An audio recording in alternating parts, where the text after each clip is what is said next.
সীমান্ত উত্তেজনার পর ফের বাড়ছে বৈষ্ণোদেবীর মন্দিরে দর্শনার্থীর সংখ্যা।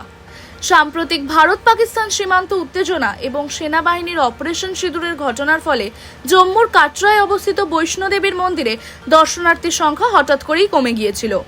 নিরাপত্তাজনিত আশঙ্কায় বহু তীর্থযাত্রী তাদের সফর বাতিল করে দিয়েছিলেন বা পিছিয়ে দিয়েছিলেন।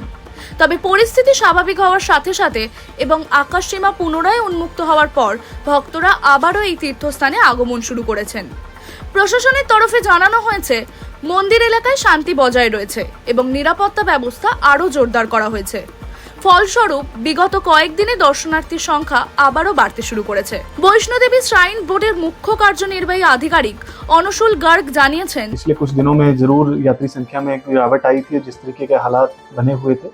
लेकिन अच्छी बात यह है कि पिछले 3-4 दिनों से जो हम यात्री संख्या में वृद्धि देख रहे हैं, और कल की बात करूं तो तकरीबन 5000 से ज़्यादा यात्री कटरा पहुंचे थे, और आज भी जो है आंकड़ा बेहतर है।